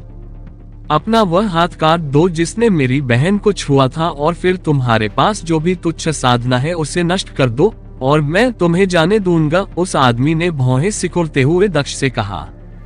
और अगर मैं ऐसा न करूं तो क्या होगा? दक्ष ने भौहें सिकुड़ते हुए पूछा। अगर तुम ऐसा नहीं करोगे तो मुझे खुद ही सब कुछ करने के लिए मजबूर होना पड़ेगा। बस इतना याद रखो कि तुम सिर्फ अपने हाथ नहीं खोओगे, मैं उस लड़की को तुम्हारे पास ले जाने से पहले तुम्हारे दोनों हाथ और पैर काट दूंगा। तुम खुद ही फैसला कर सकते हो, तुम खुद ही यह करना चाहते हो या तुम चाहते हो कि मैं ये करूं? आदमी ने दक्ष से पूछा। इस पूरे घटनाक्रम को देख रही भीड़ ने सजा भी सुनी। क्या ये हल्की सजा नहीं है? वह लड़का भाग्यशाली है कि युवा मास्टर हुन आज अच्छे मूड में है। हाँ, अगर युवा मास्टर हुन इतने दयालु न होते तो वह मर चुका होता। ये लड़का निश्चित रूप से अपनी बहन के साथ खिलवाड़ करने के लिए मौत का हकदार है। यार, मुझे वाकई उम्मीद थी कि आज कोई मरेगा। मुझे लगता है कि अब ऐसा नहीं होगा। यह आदमी आसानी से बच गया। अल्पविराम। भीड़ आपस में बातें करती रही। लेकिन भाई, ये बहुत आसान सजा है। बेशक वह अपना हाथ काट कर चला जाएगा, उसे इतना आसान काम मत दो। नीले बालों वाली लड़की ने काले बालों वाले आदमी से शिकायत करते हुए कहा। उसे लगा कि दक्ष ने जो किया उसके लिए उसे मरना चाहिए, लेकिन उसे उम्मीद नहीं थी कि उसका भाई उसे सिर्फ हाथ काटने के लिए कहेगा। वह समझ नहीं पा रही थी कि इस आदमी को इतनी हल्की सजा क्यों मिली। चिंता मत करो छोटी बहन, जो तुम्हें हल्की सजा लग रही है वह उसके जैसे लोगों के लिए स्वर्गिक सजा के समान है। मैं इस आदमी की आंखों में अहंकार देख सकता हूँ। किसी का अहंकार मारना उसे मारने से कहीं ज्यादा मजेदार है, आदमी ने लड़की से कहा। उद्धरण चिन्ह, अगर उसने अपना हाथ काट लिया और अपनी खेती नष्ट कर दी तो वह हर पल अपमान में मरेगा। उसके चेहरे पर निराशा देखिए, यह इस कूड़े को जीवित रहने देने के साथ होगा। काले बालों वाले लड़के ने नीली आंखों वाली लड़की से कहा। लड़की ने उसकी तरफ देखा और मुस्कुराए बिना नहीं रह सकी। वह हंसने भी लगी क्योंकि उसने दक्ष के चेहरे पर पीड़ा देखने की कल्पना की थी। दक्ष ने आह भरते हुए कहा, भाई बहन की यह जोड़ी वाकई बहुत बीमार लग रही है। लेकिन वह कुछ नहीं गया। वह स्थिति को जितना हो सके बचाने की कोशिश करना चाहता था और तभी आगे बढ़ना चाहता था जब उसके पास कोई विकल्प न हो। माफ करना, लेकिन मुझे इनमें से कोई भी विकल्प पसंद नहीं है। मैं तुम्हारा पिता नहीं हूँ और तुम मेरे बेटे नहीं हो। मैं तुम्हारी बात क्यों सुनूं? भले ही तुम मुझे पिता कहो, मैं फिर भी नहीं सुनूंगा। शू, मेरे लिए सड़क मत रोको, दक्ष ने झुंझलाहट में कहा जब उसने उस आदमी को देखा। उसे एहसास हुआ कि वह आदमी उससे आसानी से जाने नहीं देगा। अनभिज्ञता जताने से कोई फायदा नहीं था। वह एक विदेशी भूमि और एक अजनबी शहर में था। सभी पहरेदार और लोग उस आदमी के पक्ष में थे। यहाँ तक कि नागरिक भी उसका समर्थन कर रहे थे, जो कि दक्ष को पहले से ही पता था क्योंकि वह यहाँ एक अजनबी था, जबकि वह आदमी और उसकी बहन शायद यहाँ रहते थे और उनकी अच्छी प्रतिष्ठा थी। हो, मुझे पता था कि तुम में अहंकार है, लेकिन इतना अहंकार, क्या तुम नहीं जानते कि इतना अहंकार स्वास्थ्य के लिए बुरा हो सकता है? क्या तुम वाकई अपने जीवन के बजाय अपना अहंकार चाहते हो? आदमी ने चेहरे पर दिलचस्पी भरी नजर से पूछा। मेरा अहंकार महत्वपूर्ण है, लेकिन मेरा दिमाग भी महत्वपूर्ण है। क्या तुमने सच में सोचा था कि मैं इतना मूर्ख हो जाऊंगा कि एक अजनबी के कहने पर अपनी साधना नष्ट कर दूंगा? जहां तक मेरी जान लेने की बात है तो तुम अभी इसके लायक नहीं हो, दक्ष ने व्यंग्यात्मक लहजे में कहा और उस आदमी को नीची नजर से देखा। अपनी बेइज्जती सुनकर उस आदमी का चेहरा गुस्से से लाल हो गया। वह और भी ज्यादा गुस्से में था क्योंकि यह पहली बार था जब किसी ने उससे मुंहतोड़ जवाब दिया था, और वह भी सभी नागरिकों के सामने। अच्छा अच्छा अच्छा, मुझे तुम्हारा अहंकार पसंद है, लेकिन तुमने इस अहंकार को दिखाने के लिए गलत व्यक्ति को चुना है। खैर, जब तुमने अपनी मृत्यु पहले ही चुन ली है तो मुझे तुम्हारी इच्छा पूरी करने दो। मुझे उम्मीद है कि तुम अपनी आखिरी सांस तक अहंकारी बने रहोगे और बीच में रोना शुरू नहीं करोगे। जहां तक तुम्हारे बगल में बैठी सुंदर महिला की बात है, चिंता मत करो, मैं उससे अपने पहरेदारों को दे दूंगा ताकि वे उसका आनंद ले सकें। वे उसकी उचित देखभाल करेंगे। उस आदमी ने अपने चेहरे पर एक मुस्कुराहट के साथ कहा और उसने अपनी भंडारण अंगूठी से एक खजाने की तलवार निकाली। यह मेरा पहला दिन है और यह मेरा तीसरा वध है। मैंने सोचा था कि यह एक नई यात्रा होगी जो मजेदार होगी, लेकिन ऐसा लगता है कि यह मेरी कल्पना से भी ज्यादा खून खराबे से भरी होगी, दक्ष ने आह भरते हुए सोचा। अल्पविराम। मेरे दोस्त, मैं तुम्हें चेतावनी दे रहा हूँ, ऐसा कुछ मत करो जिसका तुम्हें पछतावा हो। मैंने कुछ भी गलत नहीं किया। तुम्हारी बहन ने मुझे मारा और उसने मुझे थप्पड़ मारने की भी कोशिश की, इसीलिए मैंने उसका हाथ पकड़ा, वरना मुझे उसे छूने की कोशिश करने में कोई दिलचस्पी नहीं है, दक्ष ने आह भरते हुए कहा। उसे पता था कि यह काम नहीं करेगा, लेकिन फिर भी उसे कोशिश करने का मन हुआ। तुम यहाँ नए होगे, इसीलिए तुम इतने घमंडी हो। तुम मुझे नहीं जानते और तुम सोचते हो कि तुम कोई बहुत बड़े आदमी हो। बस इतना जान लो कि यह शहर मेरा है। मैं यहाँ का राजकुमार हूँ और मेरे परिवार के पास यहाँ सर्वोच्च अधिकार है। मैं तुम्हें दिन दहाड़े मार सकता हूँ और कोई भी तुम्हें बचाने की हिम्मत नहीं करेगा। तुम सोच सकते हो कि तुम बहुत बड़े आदमी हो, लेकिन यहाँ तुम कुछ भी नहीं हो। भले ही तुम किसी नजदीकी राज्य से हो, तुम यहाँ एक चींटी हो। यह मत मानो कि तुम जीवित रहने के लिए किसी के नाम का उपयोग कर सकते हो, आदमी ने दक्ष को घूरते हुए कहा। उसने यह नहीं सोचा था कि दक्ष कोई विदेशी था जो दूसरे महाद्वीप से आया था। स्क्रीन सिटी भी एक अच्छी यात्रा स्थल थी जहां दुनिया भर से लोग टिप्पणी करने के लिए आते थे। आमतौर पर दूसरे महाद्वीपों से आने वाले लोग निम्न स्तर के लोग थे जो इस शहर में अपनी आवाज उठाने की हिम्मत भी नहीं करते थे।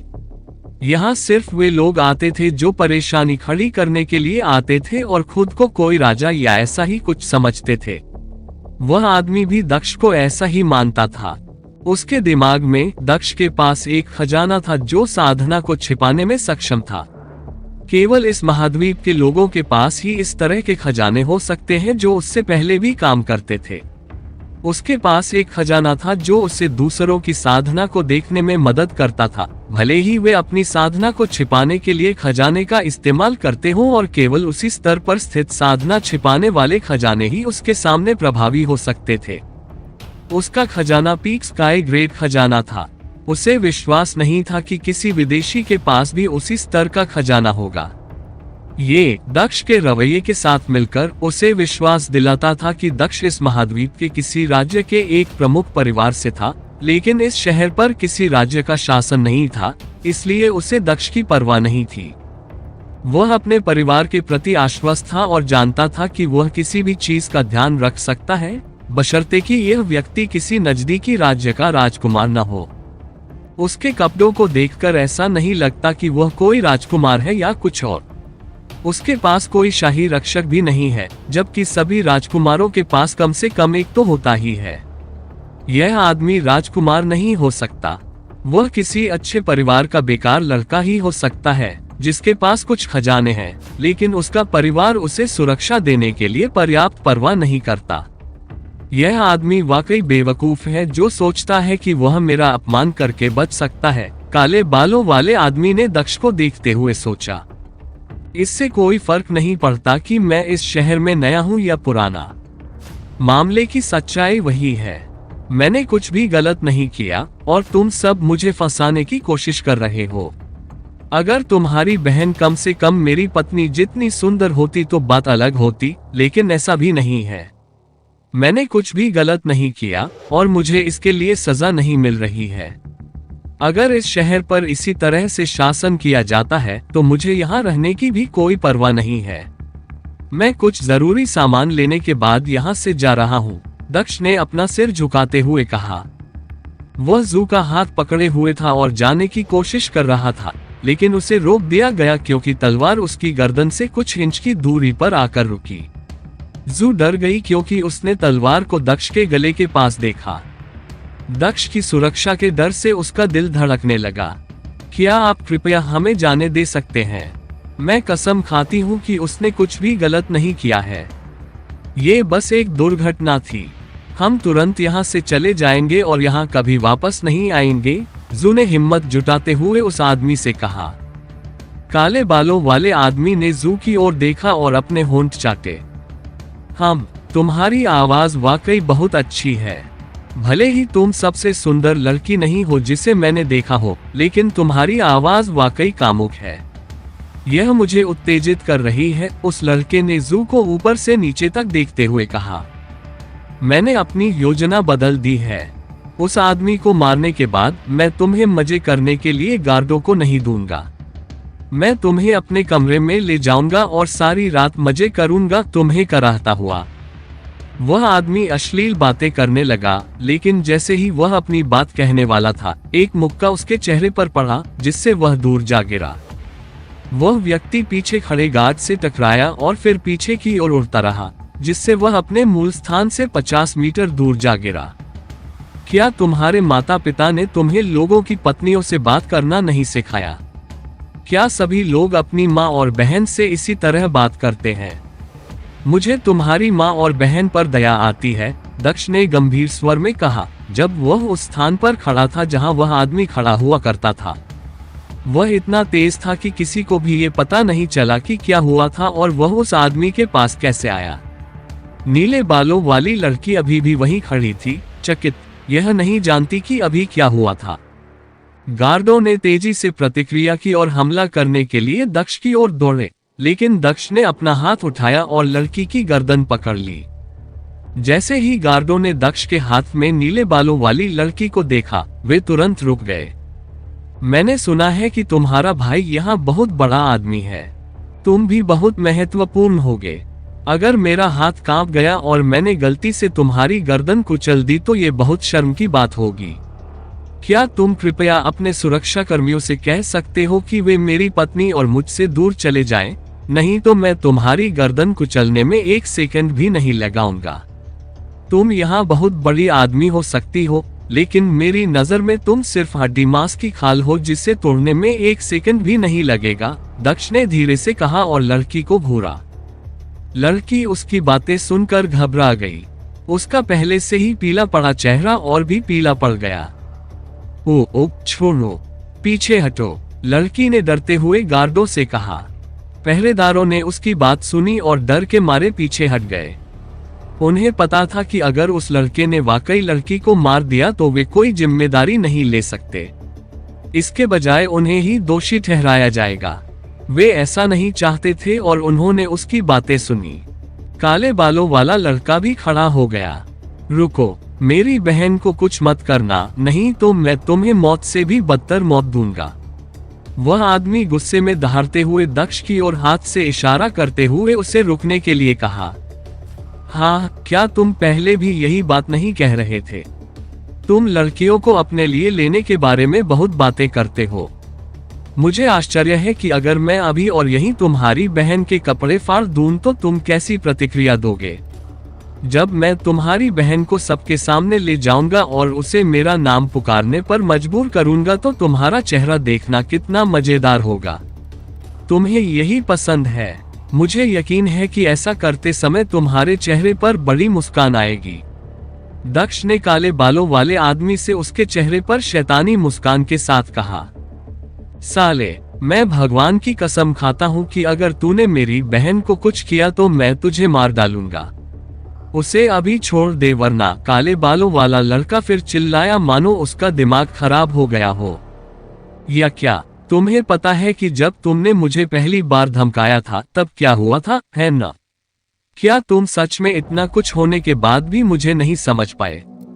या तो ऐसा है या फिर तुम मुझे अपनी बहन के साथ कुछ करने के लिए उकसाने की कोशिश कर रहे हो, क्योंकि तुम एक विकृत व्यक्ति हो जो देखना पसंद करते हो, दक्ष ने मुस्कुराते हुए कहा।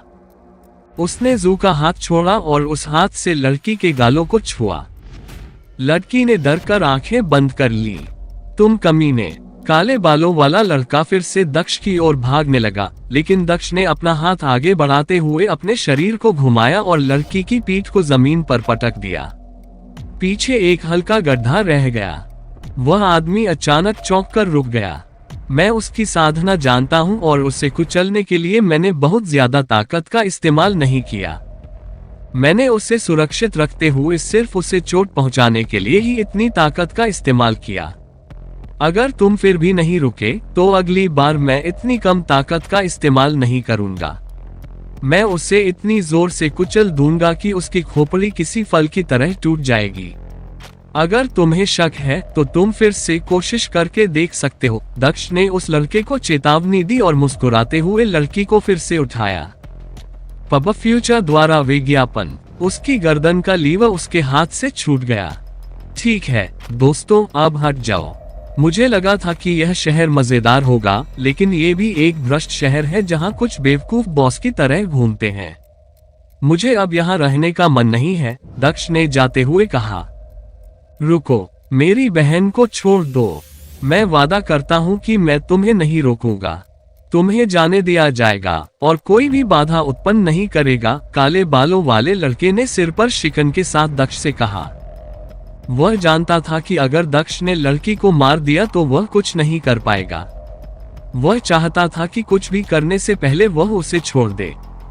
क्या तुम सच में मुझे बच्चा या कुछ और समझते हो? मैं इसे ऐसे शब्दों में कहता हूँ कि तुम समझ सको। मैं तुम्हारी तरह बेवकूफ नहीं हूँ।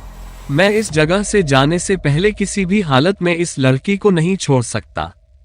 क्या तुम सच में सोचते हो कि मैं तुम जैसे बेवकूफ की बातों पर यकीन करूंगा जिसने मुझ पर झूठा आरोप लगाया और मेरी पत्नी के बारे में बुरा भला कहा?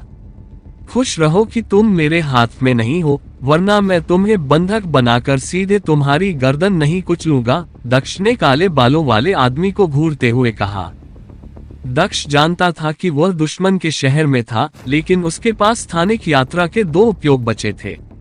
अगर हालात और भी खराब हो गए तो वह जू के साथ निकल सकता था, लेकिन इससे पहले कि वह जितने लोगों को मार सके मार डाले। मैं तुम पर क्यों विश्वास करूं? मैं कैसे यकीन कर सकता हूं कि तुम मेरी बहन को चोट नहीं पहुंचाओगे? मैं कैसे यकीन कर सकता हूं कि तुम जाने के बाद मेरी बहन को बिना नुकसान पहुंचाए मुक्त कर दोगे? कृपया उसे पीछे छोड़ दो और मैं भगवान की कसम खा सकता हूं कि मैं तुम्हें रोकने की कोशिश नहीं करूंगा। काले बालों वाले आदमी ने फिर से कहा, लेकिन दक्ष आश्वस्त नहीं दिख रहा था। मैं तुम्हारा दोस्त नहीं हूं, इसलिए तुम्हें यह विश्वास नहीं करना चाहिए कि मैं कुछ करूंगा। लेकिन तुम्हारे पास विश्वास करने के अलावा कोई और विकल्प भी नहीं है, दक्ष ने आह भरते हुए जवाब दिया।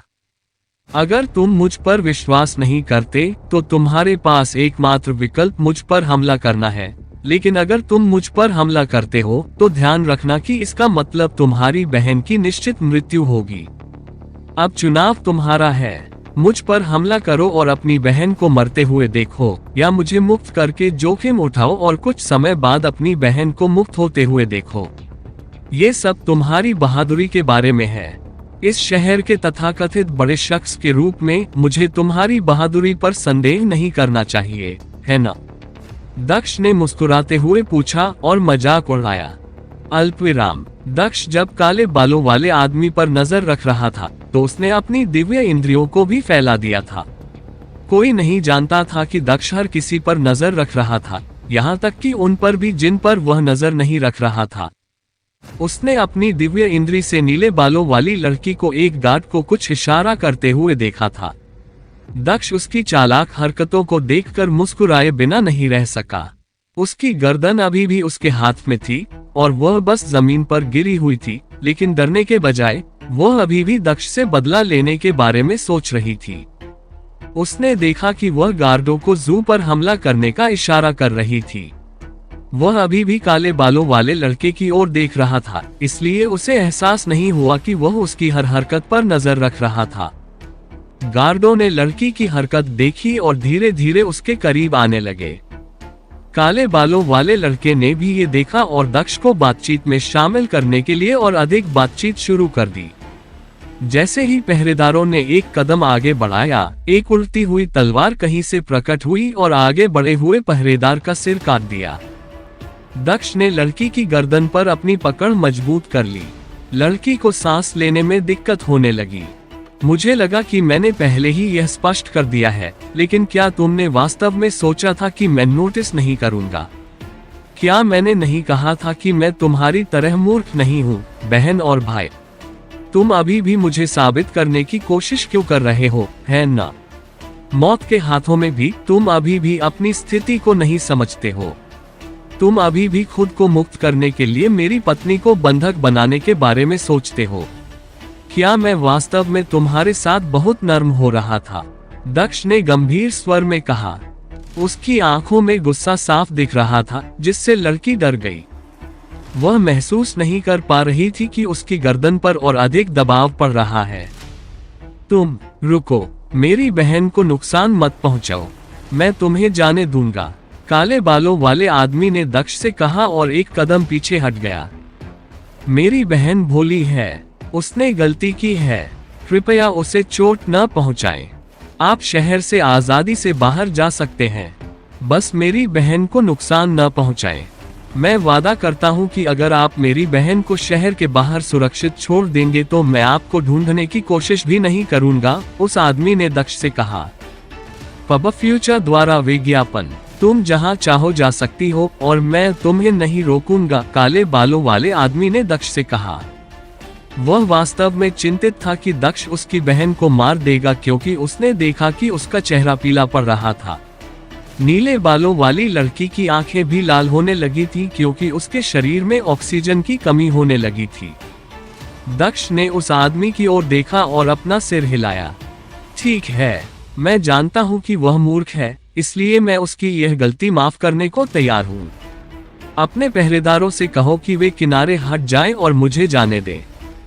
तुम सब लोग पीछे हट जाओ, कोई भी उसके रास्ते में नहीं आएगा, काले बालों वाले आदमी ने गार्डों से कहा। जो गार्ड उड़ती तलवार से अपने साथी को मारते हुए देखकर पहले से ही अचंभित थे, उन्होंने आदेश मिलते ही पीछे हटने में एक क्षण भी संकोच नहीं किया। दक्ष का ध्यान गार्डों पर था, लेकिन उसका ध्यान एक और व्यक्ति पर भी था। बूढ़ा आदमी कुछ दूरी पर खड़ा था। वह आदमी स्वर्गलोक का आरंभिक साधक था और दक्ष ने यहाँ सबसे शक्तिशाली व्यक्ति देखा था। हालांकि उस आदमी के पास इतनी ऊंची साधना नहीं थी कि वह दक्ष को धमका सके, फिर भी वह काफी डरावना लग रहा था। दक्ष उस आदमी से सतर्क था और अगर कोई हलचल होती तो वह तुरंत कार्रवाई करने के लिए तैयार था, लेकिन सौभाग्य से ये सब देखने के बाद भी वह आदमी एक इंच भी नहीं हिला। दक्ष को बस एक बात का यकीन था कि बूढ़ा आदमी काले बालों वाले आदमी के पक्ष में नहीं था। दक्ष ने शहर के बारे में कुछ जानकारी पहले ही एकत्र कर ली थी और वह जानता था कि शहर में कई राज्यों की शाखाएं थीं। शहर में कुछ प्रमुख शक्तियां भी थीं। शक्तियों ने शहर के विभिन्न हिस्सों को साझा किया। चूंकि पहरेदार काले बालों वाले आदमी की बातें सुन रहे थे, इसलिए दक्ष ने मान लिया कि काले बालों वाले आदमी का परिवार उन शक्तियों में से एक होना चाहिए, और उन्होंने पहरेदारों और शहर के उस हिस्से को नियंत्रित किया जहां दक्ष खड़ा था। चूंकि बूढ़े आदमी ने उनकी मदद नहीं की थी, इसलिए वह दूसरे गुट से होगा, दक्ष ने भौहें सिकुड़ते हुए सोचा। उसका मानना था कि उस आदमी ने मदद नहीं की क्योंकि वह एक अलग टीम का हिस्सा था और उसे काले बालों वाले आदमी का गुट पसंद नहीं था। हो सकता है कि वह कोई अनजान व्यक्ति हो जो संयोग से यहाँ आ गया हो और इस शहर के मामलों में खुद को शामिल नहीं करना चाहता हो। अगर ऐसा ही हो तो ये सबसे अच्छा होगा, दक्ष ने सोचा और उसने उस आदमी की ओर धीरे से देखा। अल्पविराम, शक्तिशाली साधकों के यहाँ पहुँचने से पहले ही मुझे यहाँ से चले जाना चाहिए, दक्ष ने बुदबुदाते हुए कहा और जाने का मन बना लिया। उसकी आत्मा तलवार उड़ती हुई उसके पैरों के सामने आकर रुक गई। दक्ष यदि आप हमारे वीडियो को सोशल मीडिया पर उपयोग करना चाहते हैं तो आप इसका उपयोग कर सकते हैं, हमें कोई समस्या नहीं है। हमारे नोबल ऑफ किंग चैनल को सब्सक्राइब करें और लाइक करें, शेयर करें। तलवार पर चढ़ गया। आओ, उसने जू से कहा कि वह उसे पकड़ ले और तलवार पर खड़ा हो जाए। जू भी तलवार पर चढ़ गई और उसने दक्ष को मजबूती से पकड़ लिया। अलविदा छोटे दोस्त, जब मैं बाहर आऊंगा तो तुम्हारी बहन को सुरक्षित छोड़ दूंगा, दक्ष ने कहा और वह बाहर की ओर उड़ने लगा। काले बालों वाला आदमी अपने चेहरे पर बदसूरत भाव लिए केवल दक्ष को देख सकता था। जैसे ही वह कमीना मेरी बहन को मुक्त करेगा, मैं उसे ढूंढना सुनिश्चित करूंगा। वह एक क्रूर मौत मरेगा। मैं उसे मारने से पहले उसकी पत्नी को उसकी आंखों के सामने ले जाऊंगा। तब उसे मेरे साथ खिलवाड़ करने के परिणाम समझ आएंगे। काले बालों वाले आदमी ने दक्ष की दूर की पीठ को देखते हुए सोचा। युवा मास्टर, क्या हमें कबीले को सूचित नहीं करना चाहिए? एक पहरेदार काले बालों वाले आदमी के पास गया और सुझाव दिया। काले बालों वाले आदमी ने गार्ड की ओर गुस्से से देखा और हाथ हिलाते हुए उसे जोरदार थप्पड़ मार दिया। गार्ड को इतनी बेरहमी से थप्पड़ मारा गया कि वह 50 मीटर पीछे फेंका गया। उसका चेहरा सूज गया था और उसके कुछ दांत टूट गए थे। तुम कमीने, अब तुम मुझे सिखाओगे कि मुझे क्या करना चाहिए? जाओ भाड़ में जाओ, काले बालों वाला आदमी जोर से गाली देते हुए बोला। मैंने अपने परिवार को पहले ही सूचित कर दिया है। बुजुर्ग जल्द ही यहाँ आएंगे, फिर मैं देखूंगा कि वह आदमी कहाँ भाग सकता है। मैं ऐसा कुछ नहीं कर सकता जिससे मेरी बहन को नुकसान पहुंचे, इसलिए नहीं कि मुझे उस कुतिया की परवाह है, बल्कि इसलिए कि मुझे एक प्यारे युवा स्वामी के रूप में अपनी प्रतिष्ठा बनाए रखने की जरूरत है। अगर मैं अपनी प्रतिष्ठा को खराब करने के लिए कुछ भी करता हूँ, तो मेरे पिता मुझे अगला कबीले का स्वामी नहीं बनाएंगे। मैं ऐसा नहीं कर सकता। मैं अपनी प्रतिष्ठा को प्रभावित होने का जोखिम नहीं उठा सकता, भले ही वह लड़की मेरी चचेरी बहन ही क्यों न हो। आदमी ने दक्ष की ओर देखते हुए सोचा, जो उड़ रहा था। मैं ऐसा नहीं कर सकता, लेकिन मैं बुजुर्गों को जानता हूँ।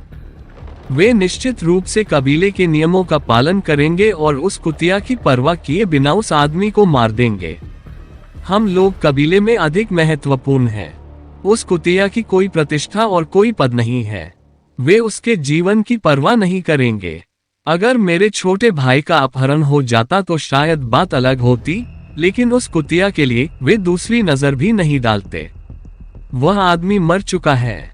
आदमी ने सोचा और उसके चेहरे पर एक मुस्कान आ गई। तारानकन तारानकन तारानकन तारानकन। एक गाड़ी शहर से गुजर रही थी, तभी एक लड़की खिड़की से बाहर देखने लगी। गाड़ी उस स्थान पर पहुंच गई जहां से दक्ष अभी रवाना हुआ था। बूढ़ा आदमी जो वहां खड़ा था और दक्ष को देख रहा था, उसने गाड़ी को देखा और तुरंत उसकी ओर दौड़ा। वह गाड़ी के सामने रुक गया। गाड़ी का दरवाजा खुलते ही गाड़ी रुक गई। बैरियर पर खरोंचे क्यों हैं? क्या किसी ने गाड़ी पर हमला करने की हिम्मत की? बूढ़े आदमी ने चेहरे पर गंभीर भाव लाते हुए पूछा। हाँ, रास्ते में कुछ डाकुओं ने हम पर हमला किया था, फिर भी हम सुरक्षित थे। अंदर से आवाज आई, डाकुओं ने तुम पर हमला करने की हिम्मत की। क्या वे हमारे कबीले का नाम भूल गए हैं? वे सोचते हैं कि वे इतने शक्तिशाली हैं। मुझे कबीले के रक्षकों को ले जाने और उन्हें खुद मारने दो। बूढ़े आदमी ने पूरी गंभीरता से कहा, क्योंकि हत्या के इरादे ने उसे घेर लिया था। गाड़ी के अंदर बैठे व्यक्ति ने उत्तर दिया, चिंता मत करो, डाकू पहले ही मर चुके हैं। रास्ते में किसी ने हमारी मदद की और डाकुओं को मार डाला। कौन? तुम उसे क्यों नहीं लाए?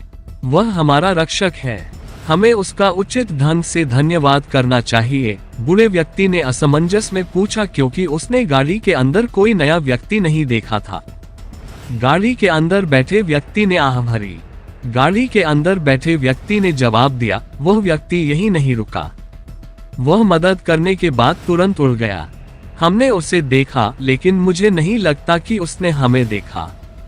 उसने हमारी मदद की और बिना किसी इनाम की प्रतीक्षा किए चला गया। ऐसा लगता है कि वह न्याय का योद्धा है।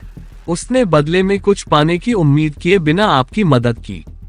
मुझे उस व्यक्ति से मिलना अच्छा लगता, बूढ़े व्यक्ति ने मुस्कुराते हुए कहा। अल्पविराम। अंदर बैठे व्यक्ति के मुंह से आह निकली, मैं भी उनसे मिलना चाहता हूँ। दुर्भाग्य से वे मुझसे मिलने से पहले ही चले गए। खैर, हम फिर मिलेंगे। वे इस शहर की ओर उड़ रहे थे। हो सकता है कि हम उन्हें ढूंढ लें, गाड़ी के अंदर बैठे व्यक्ति ने कहा। वैसे यहाँ क्या हो रहा है? मुरु कबीले का युवा स्वामी वहाँ ऐसे क्यों खड़ा है? वह भी घायल दिख रहा है। क्या कुछ हुआ है? क्या किसी ने उसे घायल कर दिया है या कुछ और?